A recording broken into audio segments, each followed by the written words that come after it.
Hello, welcome to Get on the Ark. I'm Darren Conrad, and I'm here with a good friend of mine. He's going to share his story, but it's kind of cool. Like you know people, and you come across people, and you think you know them, and then you hear about their stories, and you're like, wow, this is amazing. So this guy has an incredible journey, an amazing story.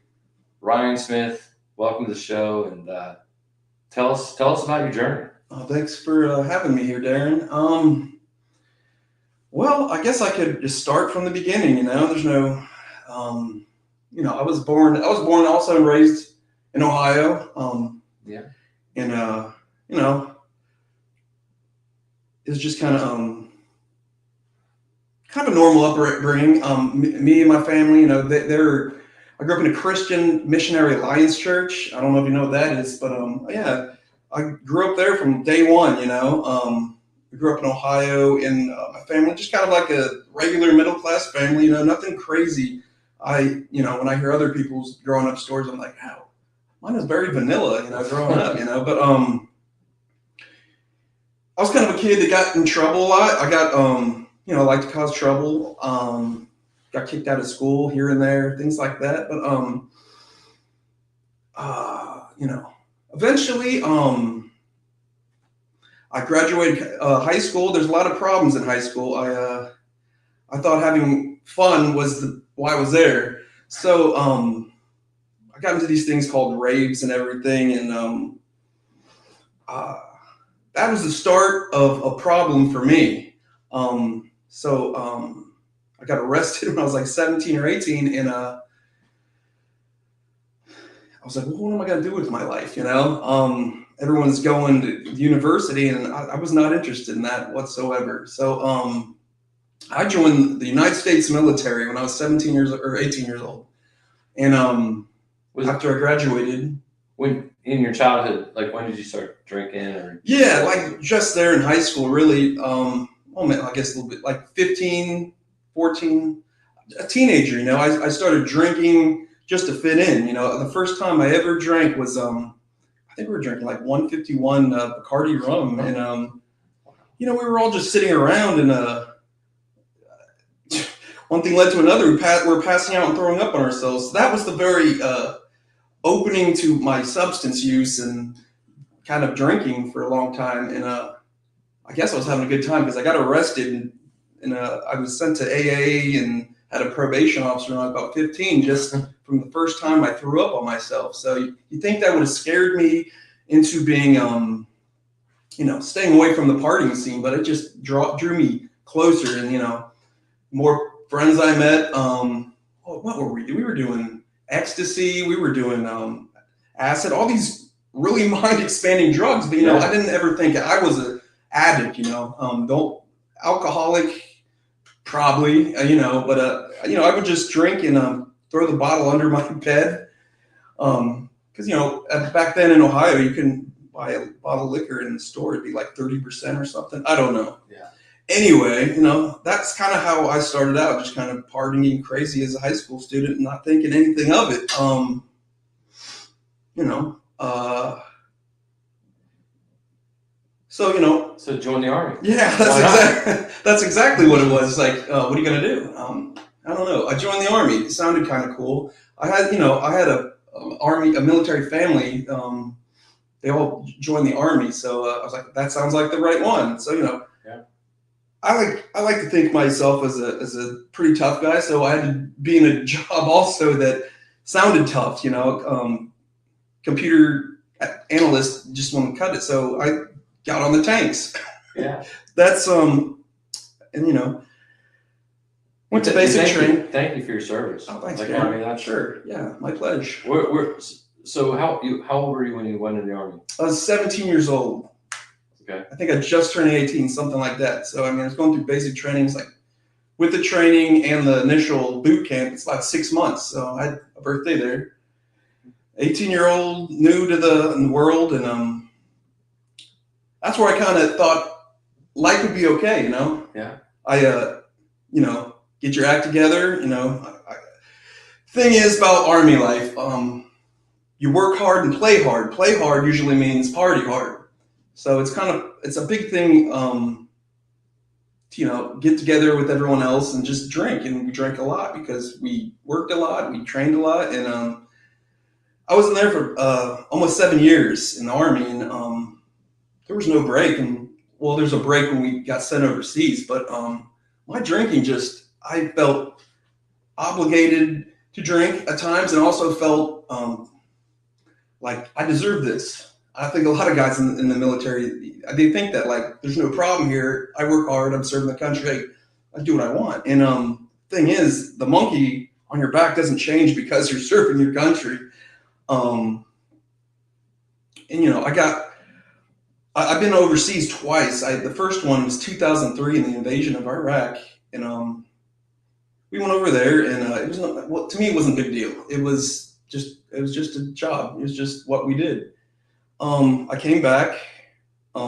First week, I met my wife, our ex-wife. Yeah. And from there, a whole new kind of world changed for me. From being a single guy to we got married pretty quick, and my son, who's he's going to be 18 soon. Less than a year, and in about a year, it's time for coming back from Iraq for my first tour. It was time to go again. So I had all the things I thought that I wanted at that time in my life, a kid, wife, and all that. But anyway, I got sent over there in the middle of all that. Okay, so you went to Iraq, first tour. Yeah, and then we left again a year later. But then you came back and you met your wife. Yeah, I met my ex-wife, and we had a kid within that year too. Okay. So, that was great. That's what I thought I wanted in life. But I went over to Iraq, and for the second time, things, with all the politics and things going on over there, it got a little hairier. And then we did one good job. So we'll say, hey, put these guys, they're veterans over there now. So yeah, the whole thing changed. It was a lot scarier. But one significant event when I was over there, there's a handful of events that you can imagine that changed my life drastically. Was we every other morning we go on a patrol down to like Karbala, or there's a bunch of little towns out there. We just see what's going on and try to help. So this morning it was like 7 a.m. Just random morning, and we were just rolling out, getting the stuff packed into our Humvees so we could go on a patrol. But we were out there about half an hour, and there's these things called IEDs that they put in the roads, and they just kind of hide behind things, and just like they hide them under the highway sometimes. So, I mean, it's really you don't know when it's going to happen. So it's not like hand-to-hand combat and we're shooting and they're shooting. It's just a most anxiety-filled kind of way to go through a really messed up country at that time. Anyway, we're on this patrol, and out of just nowhere, just explosion. And it was my vehicle. We ran over one of these bombs, and I can remember every part of this, so I'm going to try to break it down. Yeah, please. All right, the first thing when the explosion happened, time immediately stood still, and I grew up, I wasn't sure if God was real or that, and let me just slow down.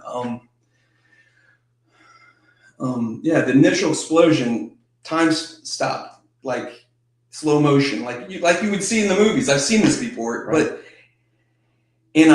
But the first thing I remember was frantically yelling and screaming. I grabbed this radio and contact. We'd just been hit this explosion, and then we were spinning in circles. What I remember doing before we went on that patrol was locking these doors. It's called the combat locks. So they lock from the inside.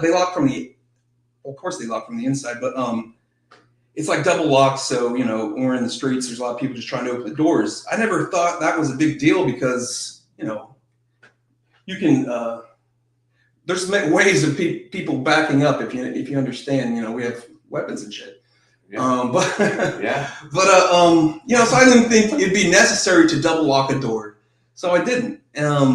the explosion happened, and while we were spinning, these doors opened, and I didn't know what to do. I mean, like I said, this was slow motion, and then the first thing I remember was a life reel. Like that's why I didn't know what was happening at the time. But my whole life up until about 23 years, I was 23 at the time, was just swirling very slowly and like a movie inside my mind. Like I remember being a kid. I remember significant events as a adolescent and a teenager and all that. My unborn child, even I was picturing that. All these things were just happening slowly, and I slowed down.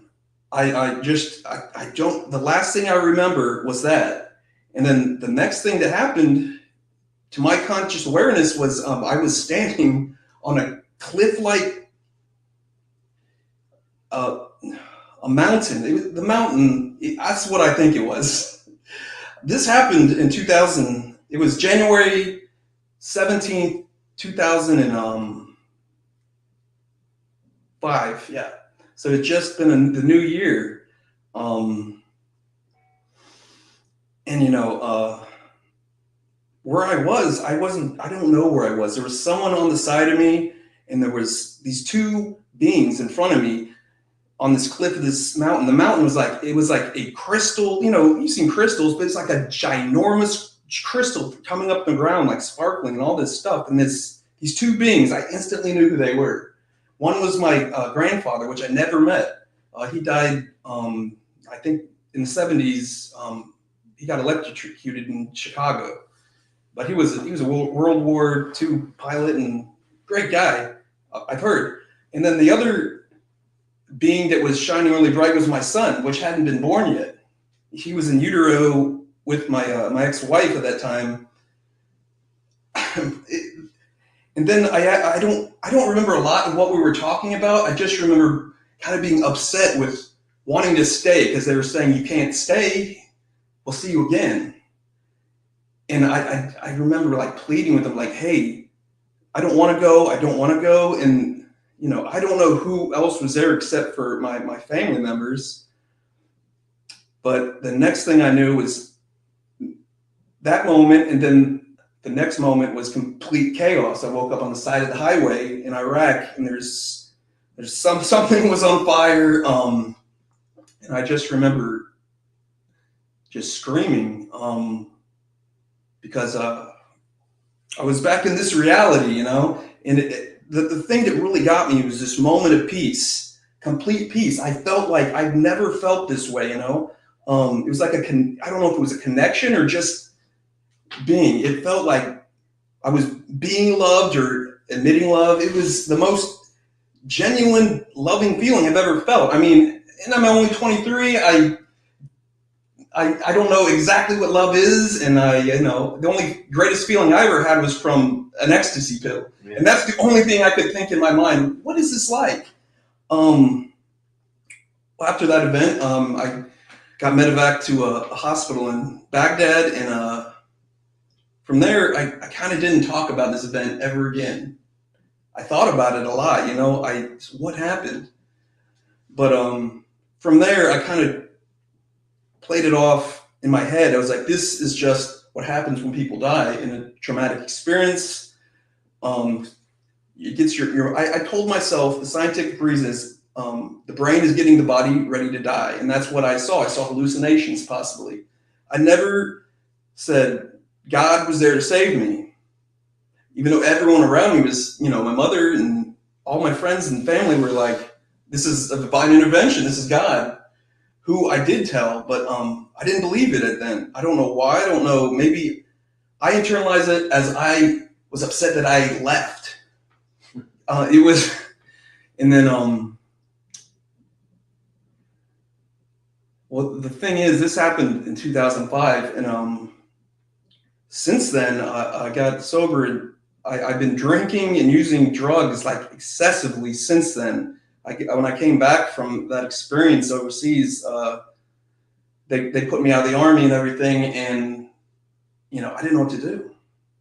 I was there, and the VA, they'd help me, but they'd also help me by oh, here's a bottle of Xanax, here's a bottle of Percocet, without question, because they just look at my records and be like, all right, I didn't really need them, and I was drinking to oblivion every day, but I thought I had a control over it. A lot of things happened with my family, my son and my ex-wife. Then we moved to Florida here, and I moved my whole family,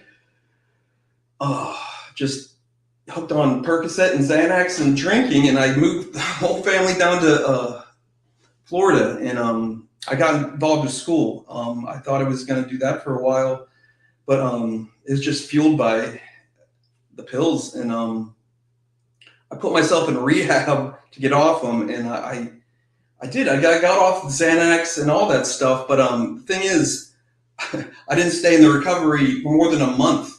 I put myself apart from everybody. I thought that I didn't have a problem with drinking. I had a problem with medications, and that God, that part of the recovery, that part isn't for me, because God, if there's a God, I thought He wouldn't take me away from this experience that I saw. So I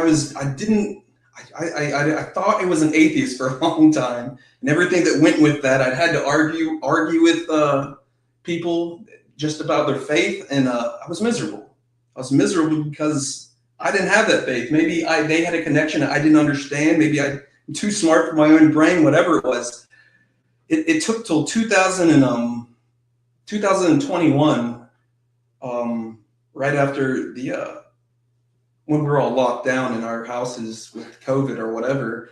A little bit after that, I finally something happened to me that I couldn't deal with. I couldn't drink through. My children were about to be taken away from me for some situations in my life that they're obviously unmanageable. I didn't think so. But I didn't think I would get through it. And I ended up coming into the rooms of Alcoholics Anonymous just so broken, so just without anything. I was hopeless because I didn't think I would get to see my children in the capacity that I knew that I needed to be with them. I take care of my children all the 24/7, basically. Me and their mother don't share custody. I have all the custody, and that's hard on them. It's hard. It's been hard on them, but I'm there for them now. But I couldn't be there for them when I was drinking, using, because I thought I got it, but I didn't have it. They got taken away from me because my delusions of, not having, just on self-will riot, just, there's got to be something more than that. And when I did get into the rooms of Alcohol Anonymous, there's a lot of things in there that about a power of your own understanding, and that I could roll with, because God, when I hear the word God, I hear judgmental things, or I used to. Yeah. I hear church saying, the politics of some different religions, whether it be Christianity or Judaism, or they're just so. It doesn't make sense to me. I don't understand why some people can be loved and some people are sinning. I understand the concept of sin, but it's just the way it was put to me in life. I just couldn't grasp it and feel like I was being loved. So when I heard a power of my own understanding, and I could grasp that, I don't have to go along with the book written here and what this church is saying. Me and God can just be. And that was enough for me to start with. I just didn't know how to talk to him, though. So initially, when you went down the path of recovery and you decided, I'm done with alcohol and drugs, right. Like, did you think, there would be life after that, or did you, where were you at, when you came into recovery? Were you thinking? Well, when I came in, I just wanted the heat off my back, okay, so to say. I wanted to show somebody who's in charge that I could stop drinking. I'm the good guy. I'm trying to see children, which I was, but that's all I wanted. That was good enough. Yeah. If things were just still shitty and I could live my life how I wanted to be, Right. what I didn't know is how good it would get. So, What? How, oh, so how? In terms of the journey of recovery, I know you've been sober for a couple of years. yeah, 2.5 years. Almost 3, right? 2.5 years. 2.5 years. Yeah. So what? Like compare like the beginning and how you've changed, and maybe how you think now as opposed to how you thought about 2.5 years ago. Oh, well, when I came in, I didn't know how to. I knew that I didn't have to follow the God of the church or whatever. But I didn't know what I was following, so I had to really sit down and watch other people how their faith was being presented to me, or how I can see understood it through my eyes, and eventually is being honest and making a letting go is the biggest thing for me. I can't let go. I have to be a tough guy. I just have to get it. And I don't think that God, my whole life I thought God was just something sad people needed to feel better. And they didn't want to die and be nothing. But I don't know. I see that there is something in that experience that I had over Iraq wasn't just a hallucination or whatever I thought was happening. It was more than that. I think I just kind of rebelled because maybe I felt something that was so powerful that I didn't want to come back to this pain, because it is pain here, But when I realized what my past had happened in my past, when I came in these rooms, I used that to help me find my higher power. And it's a very personal experience and personal relationship. I mean, but the thing is, I didn't think I could ever have that. I thought I was different, apart. I thought I already made my decision. There's no God, so don't try. But I just being willing and open, it was more than I ever imagined. And now I try hard. Nothing's perfect, I try hard to keep on this path with God, because I know that He sees me, and I know that He's with me here and in me, because it's the smallest, when people say they have these God moments, I still think that's personal, but I have these all the time. Oh yeah. Whether it be like, just see the same synchronicity of numbers over and over. I see that every single day. I see synchronicity of numbers, whether it be on the highway exit or on my watch or whatever, on the cell phone. It's so powerful that I can't, ignore it anymore. So, I don't. What's your number? Oh, I see 111 a lot. Okay. It's weird. And, yeah.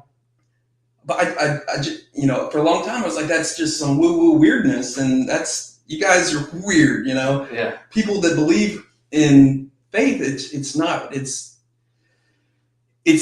powerful. It's something that I didn't think that I could ever even understand, because I thought I was too smart. I was like, wish I was ignorant so I could enjoy that. It's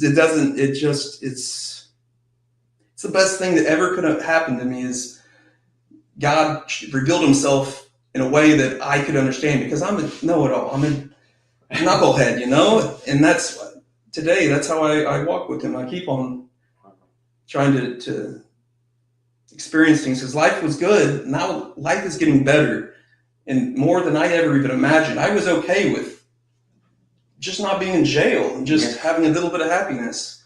But now I know what true love and happiness is, and it's still being revealed to me, Right. So what do you say the biggest change in your life is because of a result of living a sober life?